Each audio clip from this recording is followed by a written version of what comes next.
Welcome to Whatever Your Hand Finds to Do. My name is Kyran Julius, and I interview people that no matter whatever struggles, challenges, or materialistic things that they face in life, they do what they love and love what they do. And hopefully, their story can help you to do the same.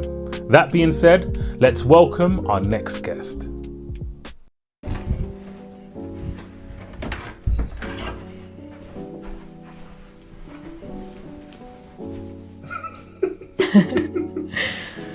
Yeah, how does it feel to be in the seat? Weird. Who are you? My name is Michelle Antoniades and I am a producer. What do you do and why do you do it? So, I produce film and television. I'm an independent producer, which means I've never worked for a studio or in-house. And mainly I have worked on debut feature films, short films, debut TV.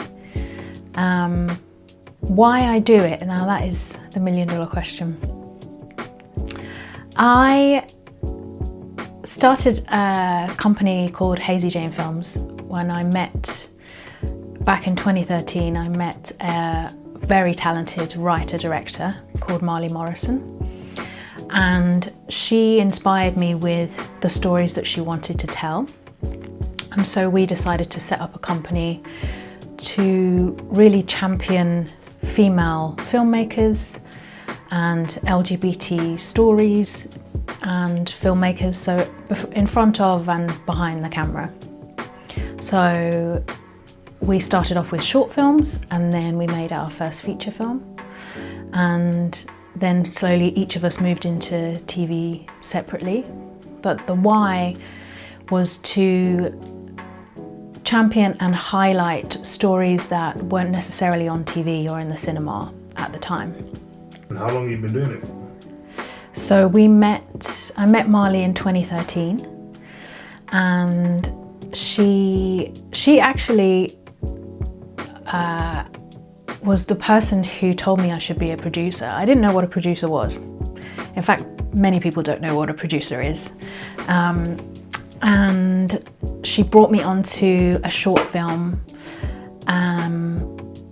just to kind of, as a test, just to see how I would work, how we would work together. And then after that, it went really well. And I was involved in the post-production process and sharing the film as well at a film festival. And it was something that I really enjoyed doing.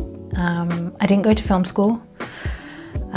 So we learned everything by going to lots of different film events, small film festivals, big film festivals, workshops, courses. And then we made our second short film a couple of years later and started working on the feature film, which we later released in 2021. But in between that time, I wanted to get practical production experience. So I met Marley in 2013, and then in 2014, I started working at Raw TV as a production secretary, working mainly on documentaries and specialist factual programs, anything unscripted. And so I learned the practical production processes from working on those TV shows. And from that job, I then freelanced and did contracts at other companies, went on to work for a company called WYHFTD, which did daytime, went back to Raw a couple of times, did some branded content work, went to a company that made documentaries for BBC, political, royal, things like that. And I worked my way up to production coordinator over a few years. And then by 2019, I was a production manager, again in unscripted TV on a docuseries. And in between my contracts working in TV and learning that side of it, learning about contracts and processes and pre-production and camera, kit, how to hire crew, equipment, post-production houses, I was taking all of that learning and making short films on the side with Marley. and with a couple of other filmmakers. And by 2019, when I was a production manager, I finished that job and was at the same time raising finance for our first feature film, which was Sweetheart. And we filmed it in September of 2019. Okay. So you've had some years in this game. Years. You've had some years. Yeah. Do you still work with Marley? Yes. Okay. Yeah. We are developing. We've been developing lots of different ideas. Some for TV, which I've been pitching over the last few years. Nothing that's. We had a development deal at one point, and which didn't go forward for various reasons, mostly because of the TV market being the way it is at the moment. But we, especially during COVID, we just kept creating and kept developing ideas for film, for TV, looking at different ways of making stuff. For example, looking at optioning books and how that works, original stories, working with other writers, for Marley to direct their work. So it's a constant creative process, finding ideas, finding people to work with, pitching. Pitching takes up a majority of my time, organising meetings, and then pitching different ideas to various studios or other production companies, financiers, the BFI, the BBC, all of those people with power and money. And at the moment we are developing Marley's second feature film. Wow, a lot of things going on. Do you enjoy your work? I do. I enjoy aspects of it. Producing is it's kind of a solitary job. As with writing, writers find that they spend a lot of their time alone, and producers kind of do the same. Which is why a lot of people get producing partners, so that it's not as lonely and so that you split the share of the work. Because when you take an idea from inception through to development, through to scripting and then pre-production, financing, shooting it and delivery, it's a whole process. It's something that takes up a lot of your time. And there's elements of it that I enjoy, which is mainly the development work and creating and crafting the story and then putting the team together. The raising finance is probably the most stressful part of the job, because you never know who's going to be into what ideas you have, and sometimes you have to tailor it. And the shoot is, when you're shooting, that's kind of when I relax a little bit, because I've done a lot of the hard work to get it to where it needs to be. We've worked on the script, we've got the team together, we've got the finance. Then we're shooting, and I make sure that I get a crew together who are very talented at what they do. So you should never be the smartest person in the room. You should always put people in your team who know what they're doing and you're confident that they're going to do a good job. And with Sweetheart, we had a lot of that. We had a mix of people that we'd worked with before, and then a mix of new people. But when we were filming, I was able to be confident in the fact that we had a good team that was going to get a good result, and that Marley was going to have a vision that she was happy with. That's the enjoyable part, is the filming.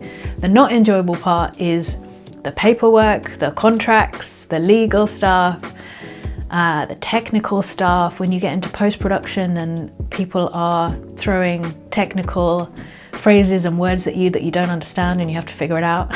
And so yeah, there's things that I enjoy and things that I would rather not do. But once you've gone through the hard stuff and you've learnt something that you didn't know before, suddenly it doesn't feel like it was as impossible as it felt at the beginning. And it's all a learning process as well. Absolutely. I wanted to ask, you mentioned that as a writer sometimes things can be lonely, especially if you don't have a partner. How does that touch on your mental health? Yeah, I mean, I've worked with a a lot of different writers where I've given notes on scripts or notes on ideas. I work with Marley a lot and we talk every day about ideas, and I've found that with writers, the most difficult thing is feeling that what you're writing is not good enough, especially in the beginning stages when it's just an idea and you have to find a way to develop the characters and the world and tell a coherent story from A to B, have a nice arc. And then at the same time, as a producer, I have to think about the sellability of the story as well. So I have to give notes on it. And for a writer, I think sometimes when you keep going through the process and going through the process and writing and rewriting and changing and editing, you can lose a little bit of the love for it. You can feel like a little bit insecure about where the story is going, which is why it's really important to have a producer that you're working with from the beginning, to be able to talk to and discuss ideas. And, you know, what I say to Marley is, if you're stuck, I'm going to throw 20 bad ideas and suggestions at you, and then I know you're going to go away and find a good one. Or, you know, if she's stuck on a specific part of the story, we'll work it through, and then we'll find different ways of doing it together. And then I say to her, okay, now go off and think about it. And most of the time she'll come back and she would have worked on something and it's either completely different and it works and it's something that she's excited about, or it's something that we've been discussing and she kind of makes it better and stronger. And what I think the most difficult thing is about writing is trusting yourself and trusting the process, not rushing it, taking on notes. And lots of people will give you different notes and you have to figure out what is the best note for your story and for the message that you're trying to convey and the story that you're trying to tell. So a lot of it is confidence, not giving up as well, because it's very easy to give up. And just keep going, keep honing your craft, keep learning, reading, getting inspiration from different areas.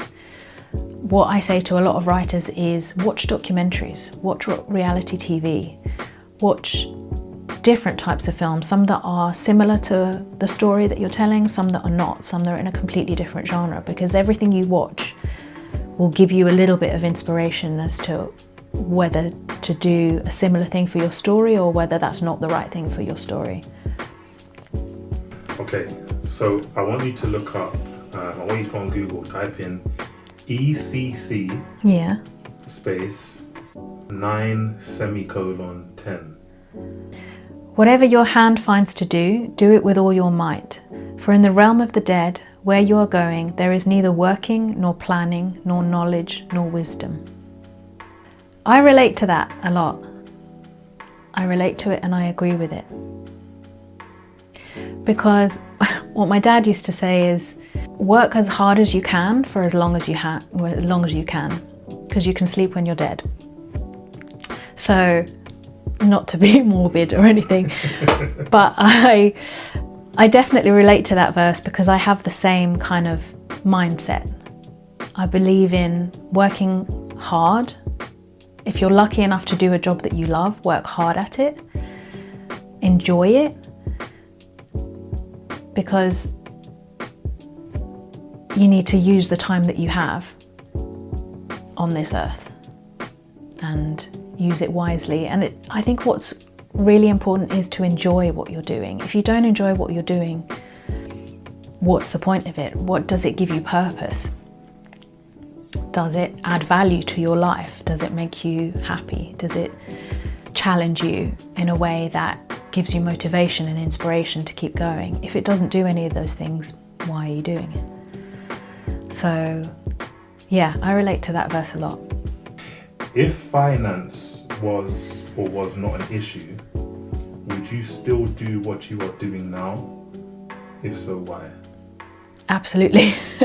If finance was not an issue, I would be doing even more than what I'm doing. I wouldn't sleep. Really? You get no sleep? I would get no sleep. I'd sleep 4 hours a night, which sometimes I do when I'm working or shooting.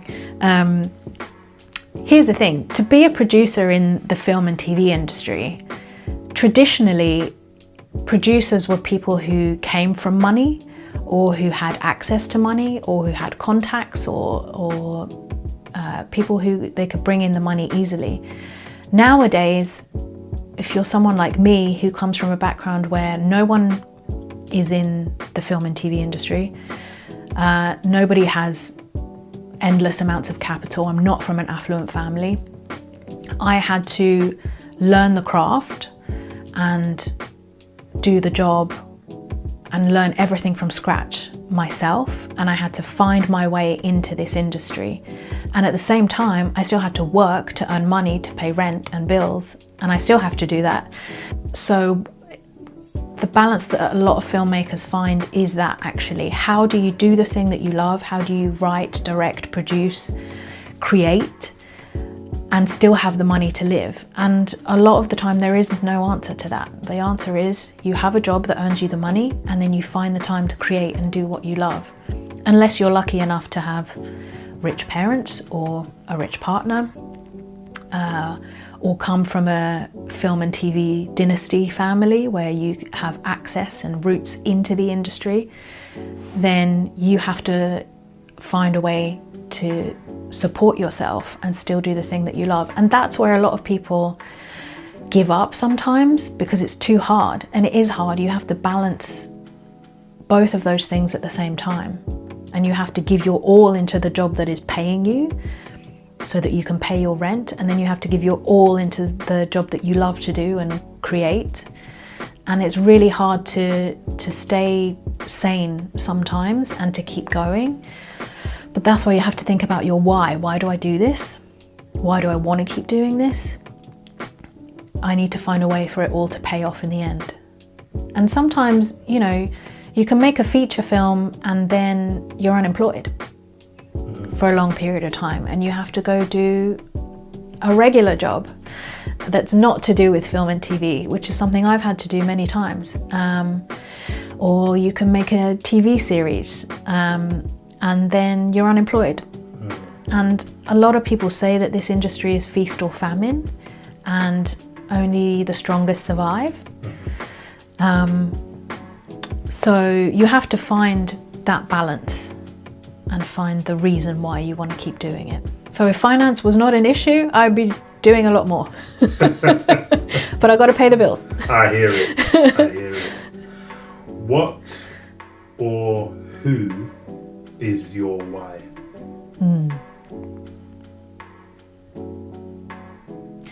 So, probably a two-part question. Marley and I started Hazy Jane Films because we wanted to support female and LGBT filmmakers and stories. And my why, I guess, at the beginning was to be able to champion these people in these stories. People like ourselves who come from working class backgrounds, who wouldn't necessarily have the opportunity to be in this industry. And that was a big push for us at the beginning, to be able to push through all the barriers and to tell these stories. And it still is part of my why as well, to be able to champion underrepresented talents. But also, I guess the second part of that is myself. Selfishly, I want to be able to leave in this world something that I'm proud of, and I want to be able to look back and say, you worked hard, you visualized it, you worked hard on it, you achieved it, and you did it. And you never want to be thinking, what if? If something scares you, it's usually a reason why you should do it. And this industry is scary, and there's a lot of obstacles and there's a lot of closed doors, but you have to slowly open them. And so I guess the why is that feeling of satisfaction that I did it. It was hard, but I did it. And now on to the next challenge. Who or what inspired you? I am inspired by the stories of women in history who have succeeded despite the obstacles that were in front of them, despite the people telling them that they would never be able to achieve anything. And I look at those women's stories and the fact that they were able to have success and to triumph throughout any of it because they kept working hard. And I take inspiration from it, and I feel like it's a place where I want to be as well, to help myself get through it, but to also help other women to get through any obstacles or boundaries that they have to achieve what they set out to achieve. What would you mentioned that you wanted to leave something in this world. What would you want people to remember you for when you do leave?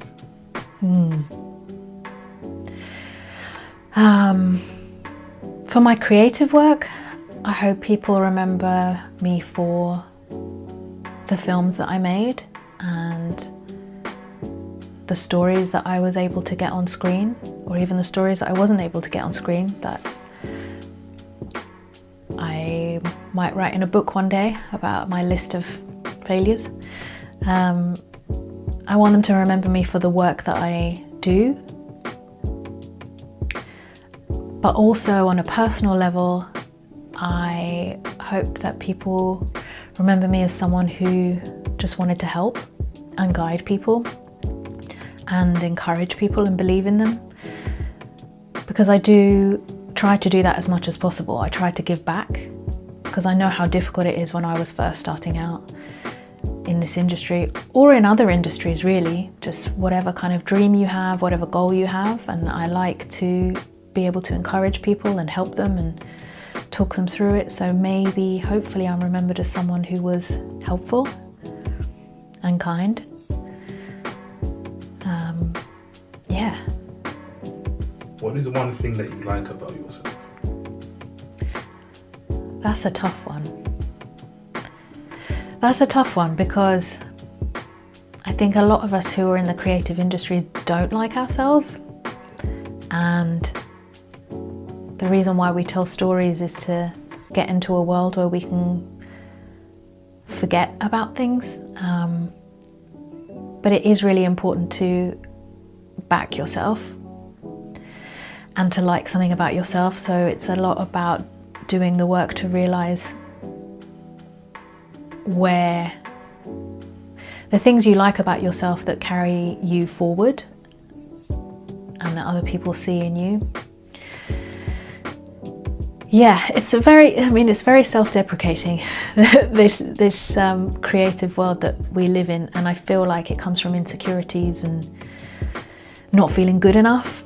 A lot of creative people would say the same thing, but I have slowly in the last few years and in my experience slowly tried to find things that I like about myself. I like the fact that I guess I feel like I can be good in a crisis. A lot of the work that I do is last minute. It's problem solving, it's troubleshooting, it's problems being thrown at you and you having to fix them. So I like the fact that I've developed the skills to be able to do that. So now you throw a problem at me, I'll find a way to fix it. And I care. At the end of the day, I care about people. It's people first for me. I'm not in this for the money or the glory or the fame. There's a reason that I'm behind the camera and not in front of it. I care about the people and their stories and helping people. So I guess I like that about myself, that I care. I don't feel like that's a good enough answer. That's your answer. I guess. Is your answer, and your answer is good enough. Yeah. So I asked you one thing that you like about yourself. Yeah. What is one thing that you would improve about yourself? Ooh. Just one thing? Yes, just one thing. My timekeeping skills. Greek women are always late to everything. Is that so? Yeah. No, let's think of a better answer. Improve about myself. Okay. So something that I'm still improving, something that I've been working on for many years, and I've got a bit better at it, but a long way to go still, is to not take things so personally, I guess.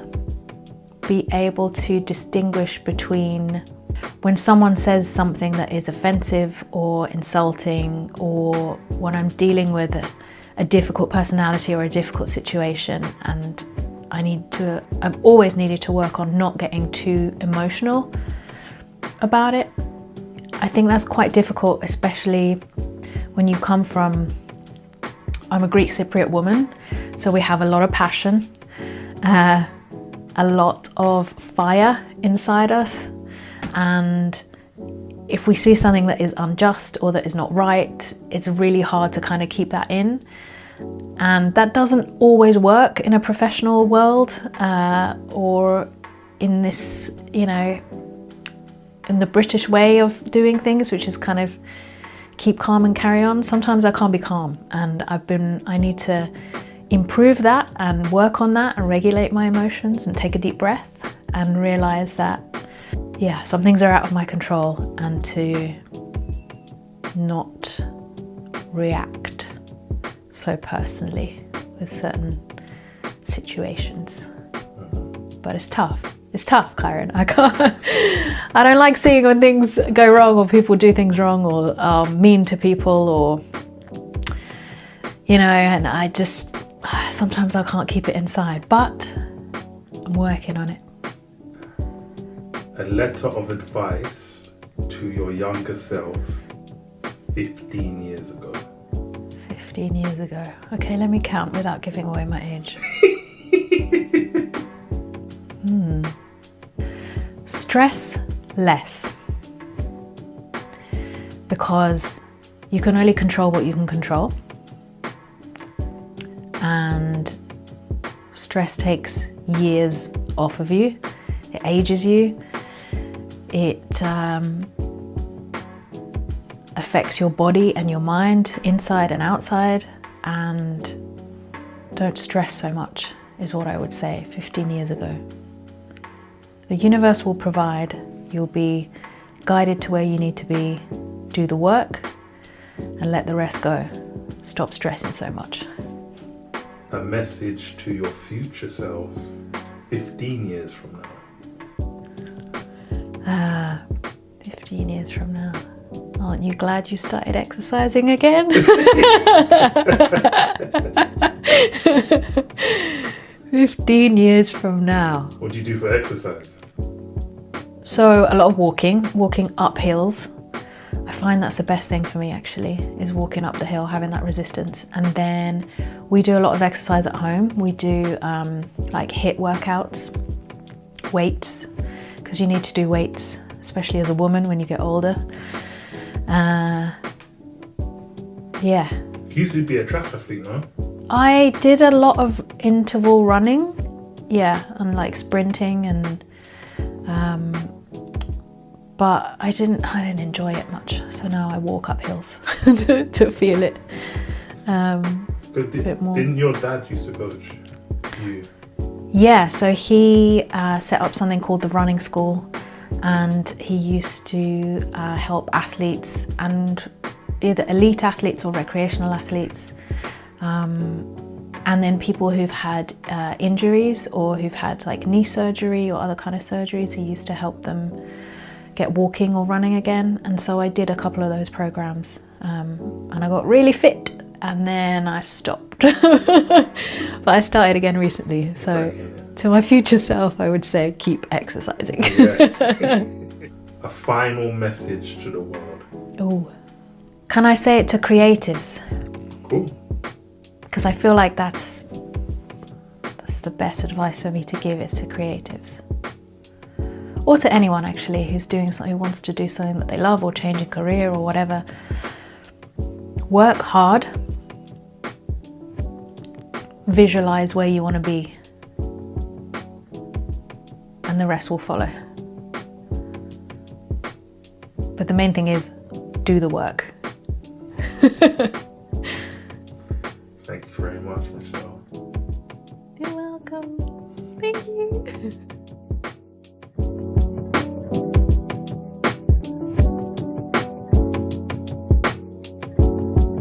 Hey, thank you for watching this episode. Just a friendly reminder that myself and my team at Rahava are a Christian-led family. The guests that feature on this podcast may hold beliefs and life choices that don't always reflect our own. Please be kind, mindful and cautious when watching and leaving comments.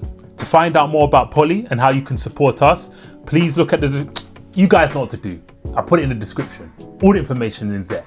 Oh, if you like this episode, make sure you subscribe, hit the notification button to be notified when we upload new episodes, and comment below who you would like to see me interview next. See you lot at the next episode. Peace and blessings.